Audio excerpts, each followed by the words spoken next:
That feeling crawling up your spine when you walk past a security camera isn't paranoia. It's evolution trying to warn you. Your ancestors survived by sensing when predatory eyes were tracking them through tall grass, and that same primordial alarm system now fires constantly in a world where you are perpetually observed. Franz Kafka understood this invisible prison before it was built. In his unfinished novel, The Trial, Joseph K. awakes one morning to find himself arrested by an inaccessible authority for an unspecified crime. Sound familiar? Today, you scroll through terms and conditions without reading, agreeing to surveillance you never consented to understand. The algorithms tracking you don't need your understanding, only your compliance. Kafka's genius wasn't depicting fantasy but prophecy. He glimpsed how power would transform in the modern age, becoming both omnipresent and invisible, judging without revealing its criteria. The nightmare of Kafka's world isn't the obvious horror of totalitarianism. It's the subtle suffocation of being cataloged, analyzed, and influenced without your knowledge or defense. This awareness creates a peculiar type of modern anxiety, the sense that your behaviors are perpetually monitored by unseen forces that compile your digital footprints into a shadow identity more influential than your conscious self. Big Brother never arrived in military uniform as Orwell predicted. Instead, surveillance came bearing gifts: convenience, connection, entertainment, and the illusion of free services. The cold mathematics of surveillance capitalism operates on a simple equation: your privacy for their profit. Every click, pause, purchase, and passive scroll feeds the insatiable algorithms determining what you'll see next. The subtlest manipulation isn't forcing your hand but predicting where you'll place it. When platforms know your patterns better than you know yourself, free will become an antiquated concept. Philosopher Michel Foucault described the perfect prison as Jeremy Bentham's panopticon, a circular building where prisoners could be watched from a central tower without knowing when they were being observed, thus becoming their own jailers through the mere possibility of surveillance. Your smartphone has perfected this design far beyond what Bentham or Foucault could imagine. This isn't conspiracy theory but business strategy. Surveillance is the unstated fee for modern digital existence. The subtle psychology of constant observation creates a profound shift in consciousness. You begin to internalize the watching eye, modifying behavior not because of immediate surveillance but its permanent possibility. Your social media posts reflect not authentic expression but performance for the algorithm and the unseen audience. This persistent awareness of being watched creates what researchers call spotlight effect on a massive scale, the perception that others are constantly evaluating your actions when they may not be. However, in our digital reality, the spotlight effect isn't psychological distortion but accurate perception. The spotlight never turns off. Kafka's protagonist, Joseph K., never discovers what law he violated or who his judges are. This fundamental lack of transparency mirrors how today's surveillance systems operate, collecting data through mechanisms deliberately designed to be incomprehensible to average users. The complexity isn't coincidence but strategy. Obfuscation protects the system from accountability. Even the language used to describe digital surveillance deliberately minimizes its implications. We have cookies, not tracking devices; personalization, not profiling; enhancing user experience, not behavioral manipulation. This linguistic sleight of hand conceals the vast machinery processing your digital existence. Kafka's world feels so unnervingly familiar because we now live in the bureaucratic maze he described, a system where responsibility is so distributed that accountability becomes impossible. When your data is misused, who exactly do you hold responsible? The developer who coded the algorithm? The executive who approved it? The shareholders demanding growth? Or your own fingers that clicked agree? This diffusion of responsibility creates perfect conditions for systemic abuse while preventing meaningful recourse. The algorithm doesn't apologize or explain. It simply continues its invisible calculations.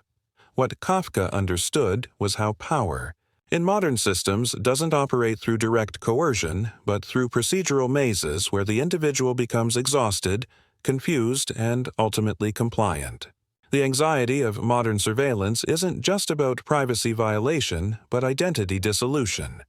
When every preference, habit, and choice becomes data points in profiles you cannot access, the boundary between self-determination and external influence blurs beyond recognition. You begin to wonder which desires are truly yours and which were planted by sophisticated prediction engines designed to shape your behavior. This existential uncertainty, am I choosing or being chosen for, represents the psychological tax of constant surveillance.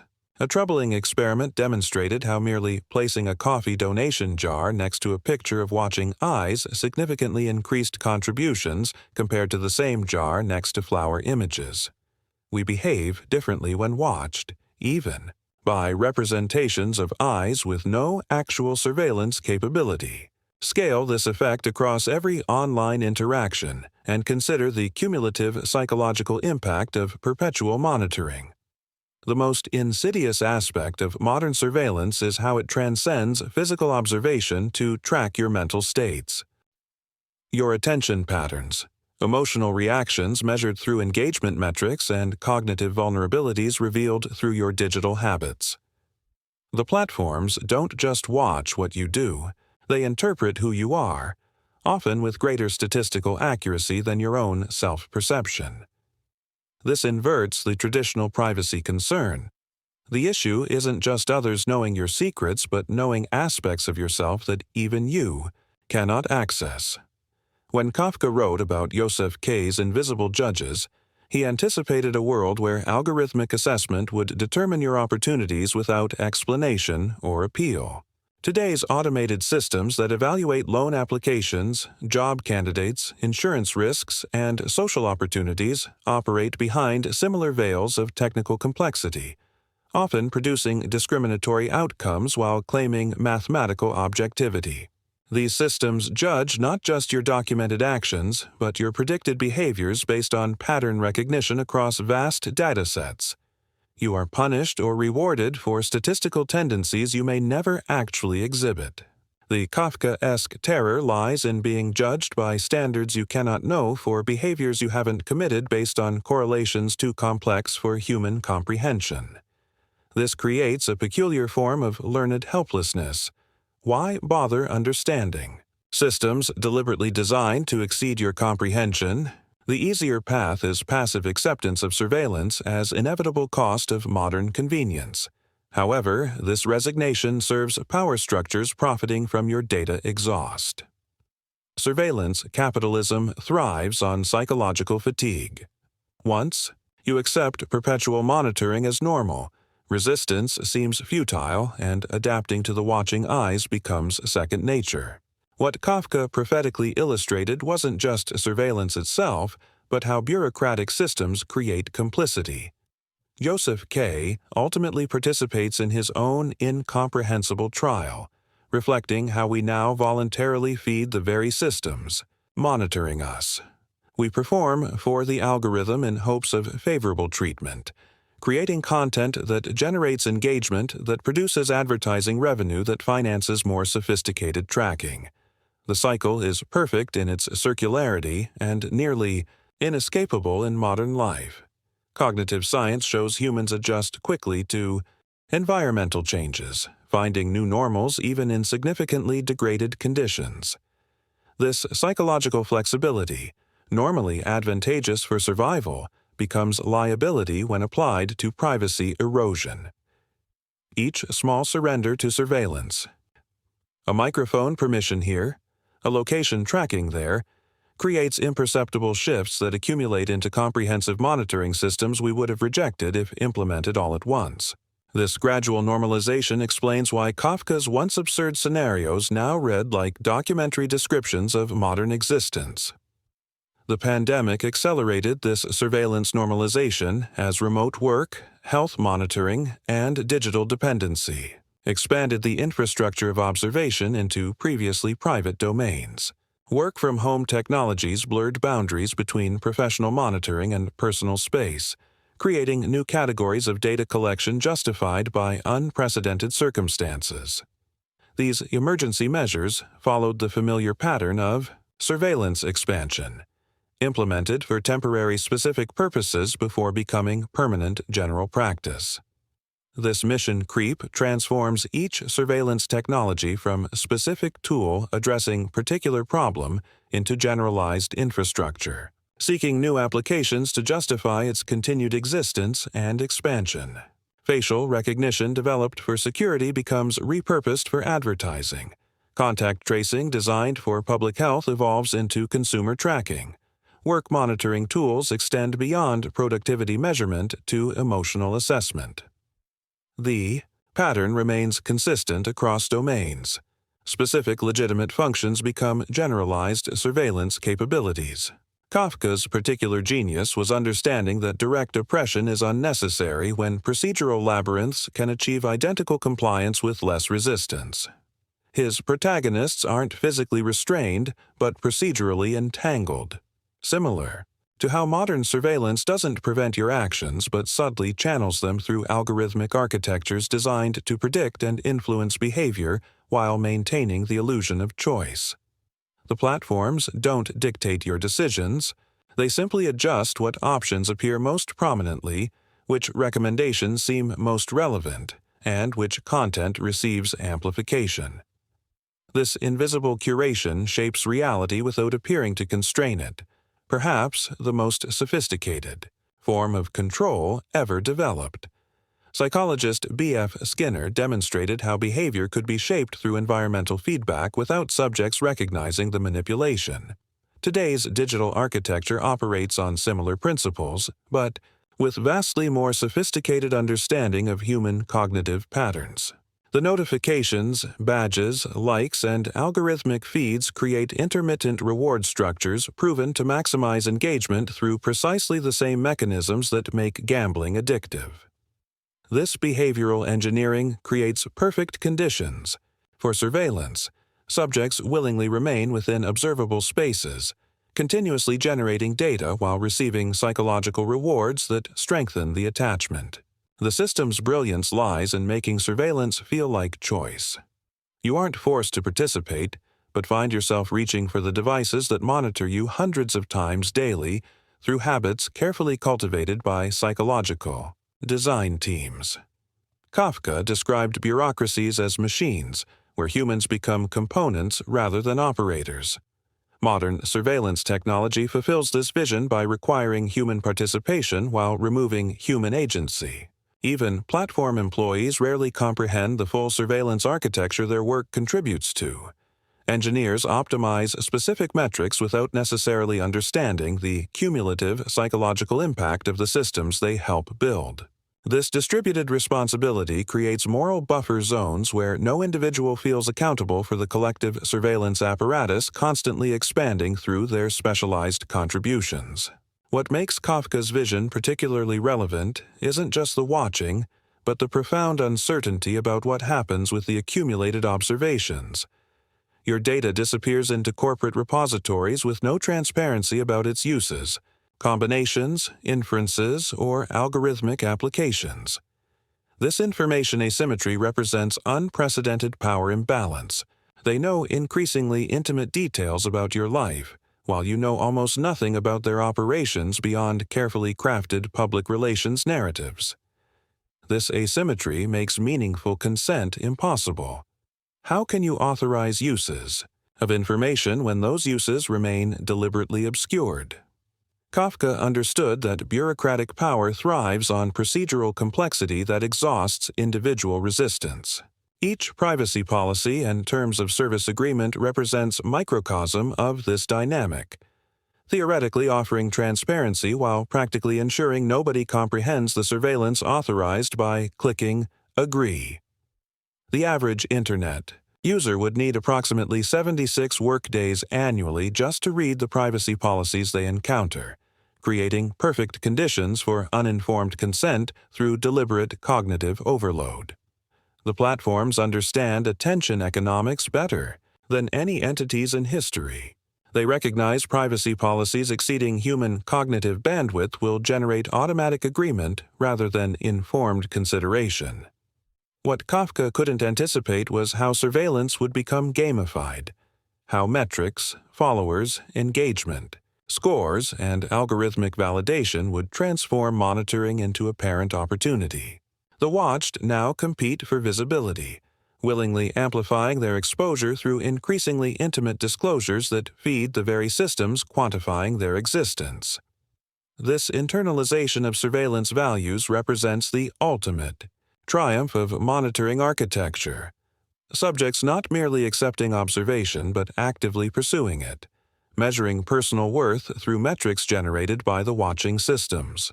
The psychological compression between watcher and watched creates new form of consciousness where external validation and internal experience become indistinguishable.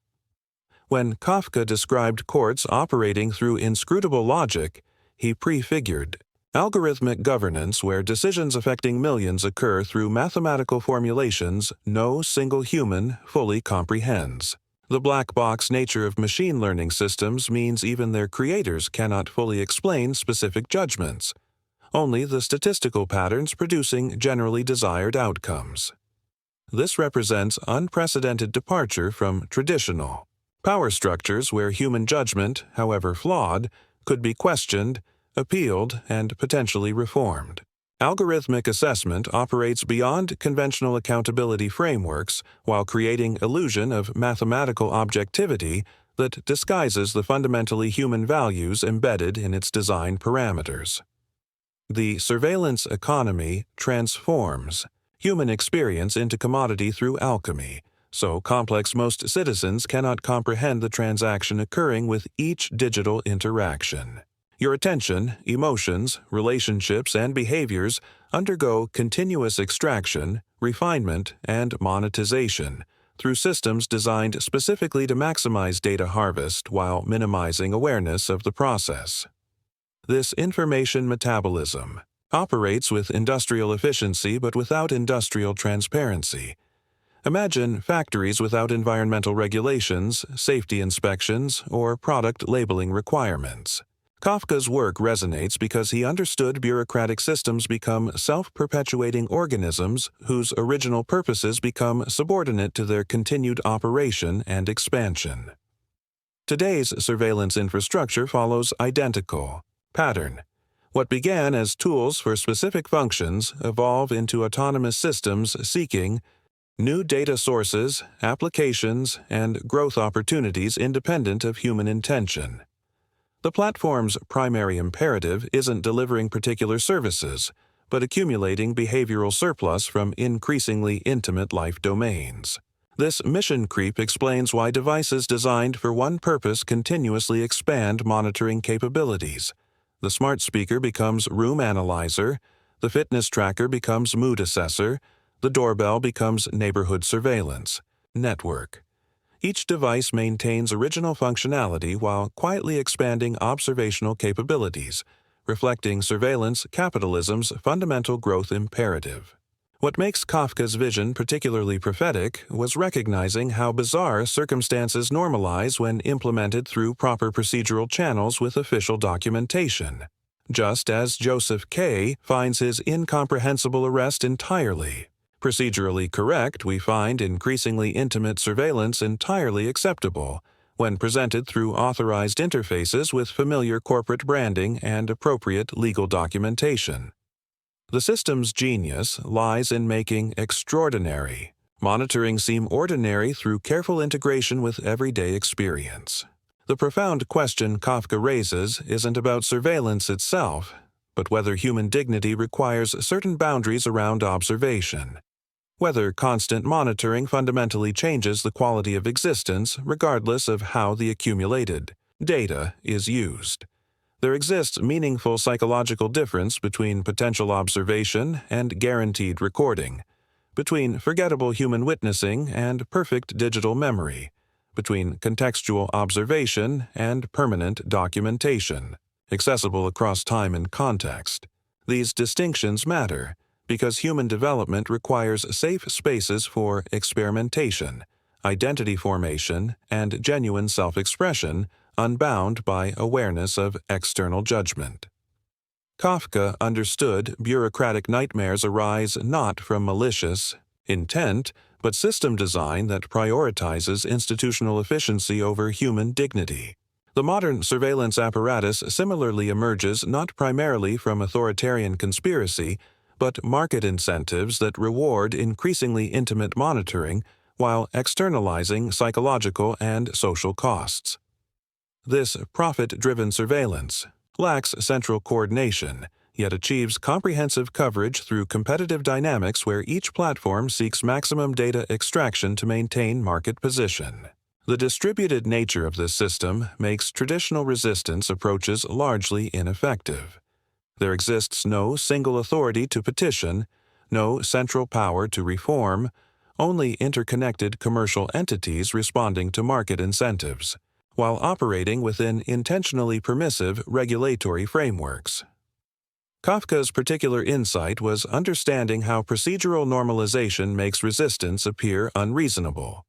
Once surveillance becomes standard operating procedure embedded in everyday technologies, questioning these arrangements marks you as difficult, paranoid, or simply inconvenient. The social pressure toward frictionless participation creates powerful conformity incentives that complement technological monitoring with social enforcement. Your objections to surveillance aren't merely rejected, but reframed as disruptions to collective convenience, marking privacy concerns as antisocial rather than legitimate boundaries. The platforms understand this social leverage perfectly, designing interfaces where privacy protection requires explicit non-participation in standard functions. You must opt out rather than opt in, actively refuse rather than affirmatively accept. This default architecture ensures most users follow paths of least resistance into maximum surveillance, particularly when refusing monitoring means exclusion from essential social, economic, or educational spaces. What makes Kafka's nightmare so precisely relevant is his recognition that the most effective tyrannies don't announce themselves as such but present as administrative necessities, standard procedures, and operational requirements. The surveillance embedded in modern digital infrastructure follows identical pattern, not proclaimed as monitoring system but introduced as feature, service improvement, personalization benefit, or security enhancement. These framings shift the psychological experience from being surveilled to being served, despite the underlying data collection remaining identical. This linguistic and presentation sleight of hand explains how comprehensive monitoring regimes achieve willing participation that direct surveillance states could never accomplish through coercion. The most profound achievement of modern surveillance capitalism isn't the technological infrastructure, but the psychological restructuring that makes continuous monitoring feel normal, beneficial, or even desirable. This normalization represents the ultimate fulfillment of Kafka's vision, a world where the absurd becomes ordinary through gradual procedural integration into everyday experience, where the watching eyes become so ubiquitous they fade from conscious awareness even as they fundamentally reshape human behavior and social relationships. The machine doesn't need your resistance or even your attention. It simply needs your participation, which it secures not through force but through carefully designed inevitability embedded in social and technological infrastructure that makes non-participation increasingly impossible.